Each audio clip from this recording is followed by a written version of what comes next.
నిన్న మొన్నటి దాకా తెలంగాణలో యూరియా కష్టాలు బగ్గున్నాయని చెప్పుకున్నాం కదా. లైన్లల్ల చెప్పులు పాసు పుస్తకాలు పెట్టిన ముచ్చట్లు తెల్లారక ముందే రైతులంతా పోయి సొసైటీల కాడ పడిగాపులు కాసిన ముచ్చట్లు కూడా మన జోర్దార్లో చెప్పుకున్నామా. ఇక ఇప్పుడు ఏపీ వంతు వచ్చింది. మరి అక్కడెట్లున్నదో చూసేద్దాం పాండ్రోలా.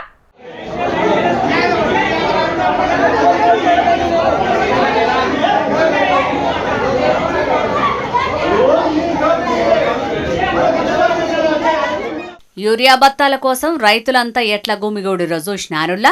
నంద్యాల జిల్లా ఆత్మకూరు డివిజన్ పరిధిలున్న 4 మండలాలలో యూరియాను బ్లాక్ మార్కెట్ కు పంపించి రైతులను డీలర్ల చుట్టూ సొసైటీల చుట్టూ తిప్పుకుంటున్నారని రైతులంతా ఇట్లా ఆందోళన చేసిర్రు. వెలుగోడు పట్టణంలో ఉన్న సొసైటీకి యూరియా వచ్చిందని తెలిసి ఒక్కటే పారి చాలా మంది రైతులు వచ్చిర్రు. కాకుంటే సొసైటీ అధికారులు మాత్రం యూరియా అచ్చుడు అయిపోవుడు కూడా అయిందని చెప్పటాలకు రైతులంతా లొల్లికి దిగిర్రు. కలెక్టర్ గారికి మా విన్నపమనగా వెలుగోడు మండలంలో యూరియా కొరత చాలా ఉంది, దయచేసి గమనించగలరు. మీరేమో యూరియా పంపించాము, ఎటువంటి కొరత లేకుండా చూడమని చెప్పి అధికారులు చెప్తున్నారు. కానీ యూరియా వస్తుంది కానీ ఇటు వెళ్ళిపోతుందో అర్థం కావట్లేదు. ఏ అధికారులు తీసుకుంటారో అర్థం కావడం లేదు. రైతుల కోసం అయితే తిన్న రోజు రావడము, ఇంటికి వెళ్ళిపోవడం సరిపోతుంది. మధ్యాహ్నం వరకు వెయిట్ చేయడము, అంతకు మించి ఏ రైతుకు కానీ యూరియా అందడం లేదు. అధికారులు యూరియా పంపిస్తున్నామని చెప్తున్నారు గాని మాకు మాత్రం సరిపోయినంత యూరియా దొరుకుతలేదు. నాట్లేసేయాల యూరియా లేకుంటే చాలా ఇబ్బంది అవుతుంది కాబట్టి రైతులందరికీ సాలినంత యూరియా సప్లై చేయాలని డిమాండ్ చేసిర్రు అక్కడ రైతులు.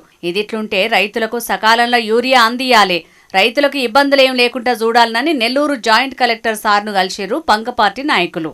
కూటమి ప్రభుత్వం ఏర్పడ్డాక రైతులు చాలా కష్టాలు పడుతున్నారు. కానీ కూటమి ప్రభుత్వం మాత్రం రైతుల కష్టాలను గాలికి ఇడిచిపెట్టి వైఎస్ఆర్సీపీ నాయకుల మీద అక్రమ కేసులు బనాయించి అరెస్టులు చేసి ఇబ్బందులు పెడుతున్నారని గరాన్ కచ్చారు పంక పార్టీ లీడర్లు. ముఖ్యమంత్రి గారు కానీ అగ్రికల్చర్ మినిస్టర్ కానీ వెంటనే ఎక్కడైతే యూరియా సర్ప్లస్ కొన్ని దగ్గరలో ఉండొచ్చు, కొన్ని దగ్గరలో ఏమో డెఫిషియన్సీ ఉంది. ఎక్కడైతే డెఫిషియన్సీస్ ఉన్నాయో వాటన్నింటి దగ్గర కూడా మీరు ఆ యూరియాను పంపించి రైతులకు ఎక్కడ కూడా ఇబ్బంది లేకుండా చేయాలి. మరిగా సీఎం చంద్రబాబు సారు అన్నదాత సుఖీభవ పేరు మీద రైతులకు పైసలు ఇచ్చినవని సంబరపడు కాదు, జర రైతుల తిప్పలన్నీ తీర్చే పని జల్దిల్నే చెయ్యుర్రి. లేకుంటే రాష్ట్రం అంతా యూరియా కోసం ఇబ్బంది పడే రైతులంతా రోడ్డెక్కితే మీ ప్రభుత్వానికే చెడ్డ పేరు వత్తది. కాబట్టి ఇప్పటికైనా జర చూసుకోండి మరి.